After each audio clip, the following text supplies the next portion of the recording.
I'm gonna share with you the 10 best investments you can do to fully take advantage of the incoming recession. Watch until the end of this video for your chance to prepare. We'll be in the midst of a recession by the summer of 2023. It has already arrived. You're simply not feeling it yet. 72% of experts predict a recession in the United States by the middle of next year. We had a pandemic, a war, and the biggest inflation rates in recent history, so everyone with half a brain is already experiencing the stress and fear. The collapse of China's largest real estate developer and widespread supply chain difficulties made everything worse. Your mortgage or food bill has nearly doubled in the last 2 years, while your pay has only increased by 5%. Here are the best 10 recession-proof investments. Number 1. Gold and precious metals. Gold is a good way to protect against inflation and economic downturns. It's actually the most popular hedge among inexperienced investors. Silver is a close second, and you'll hear more and more old money voices discussing metal diversification in the coming months. Why?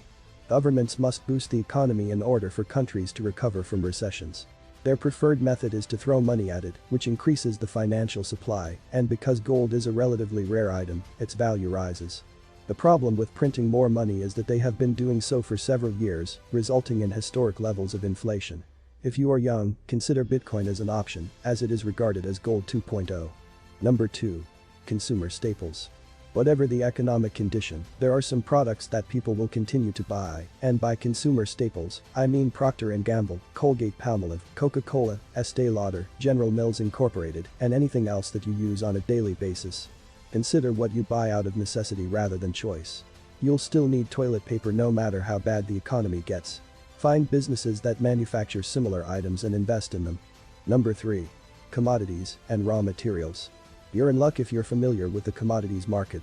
Wheat, soybeans, and corn continue to be excellent investments. Cotton will continue to prosper, as will the textile industry. However, be cautious since not all commodities are made equal. Coffee, vanilla, and spices, for example, typically suffer when demand falls during a recession. Number 4. Telecommunication companies. If this generation has taught us anything, it is that you may go without food for a few days and call it extended fasting, but just don't touch my internet. Telecom is rising at a nearly 10% annual rate, and we are more reliant on it than ever. When the recession hits, many workers in traditional jobs will be out of work and will look for alternative opportunities. Working from home is becoming more common. Companies will downsize, reducing the number of offices they keep because rents will be too expensive in a recession, so even more people will work from home, and as a result, the telecom industry will continue to develop. Number 5. Fast food companies. The economy and fast food consumption are inversely associated. People with more money tend to dine at better places. When their disposable cash is low, they eat burgers and pizza. McDonald's, Burger King, Subway, and KFC are all popular fast food restaurants. Domino's, Taco Bell, and so on will perform well throughout the recession. What isn't going to work? The fast food restaurant that sells burgers for $20. Delivery services will be impacted as well. People will continue to order in, but at a considerably reduced rate. It will make more sense for people to stop at a drive-thru on their way home than sit on the sofa and order in. Furthermore, these companies have strong fundamentals. Number 6. Technology stocks. This year, tech stocks have taken a hit, with many concerned that tech companies are getting too large. But consider the future. Is Google going to be around in 10 years? Probably. Will Amazon survive a recession? Probably. Consider the technology businesses you use on a daily basis. If you use them, it implies that others do as well. It used to be that tech was second to retail in terms of large returns, but I feel we've passed that stage. Every recession provides an excellent chance for new businesses to emerge. Keep your eyes open. The 2008 financial crisis gave us Uber, Venmo, WhatsApp, Groupon, Slack, and more. Number 7. Automation. Automation, in my opinion, is essentially inevitable. Recessions only increase the adoption of automation, since firms are doing everything they can to be cost-effective in order to stay in business. There are plenty new automation firms out there doing amazing things. Robots will handle all of the heavy labor, while software consumes the globe. Consider this. Prices have risen, but incomes have not. People will soon quit working and demand greater compensation, creating an incentive for firms to increase their investment in automation. When you think about it rationally, would it make sense for a company like McDonald's to raise their minimum pay to $25 per hour so that they can have workers take your orders? Or do they put in 2 more of those touchscreen kiosks that accomplish the same thing? Number 8. Pharmaceutical stocks. Recessions are a booming environment for pharmaceutical firms, especially with the bounce that they've had during the pandemic. You could go straight pharma and invest in Pfizer, or you could go the retail route with Walgreens. The whole pharmaceutical industry is susceptible to innovation. Cost Plus by Mark Cuban has also caught my attention. It's an online pharmacy that sells generic copies of popular pharmaceuticals at a fraction of the price. And like him, others will follow. And before we continue with the next best investment, if this video has provided some type of value to you, I invite you to subscribe to the channel and turn on the notifications bell for more videos like this one.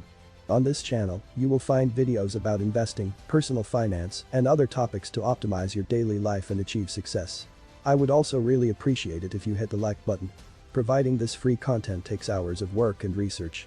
It comes at no cost to you, and you would be helping the channel grow and allowing this content to reach more people.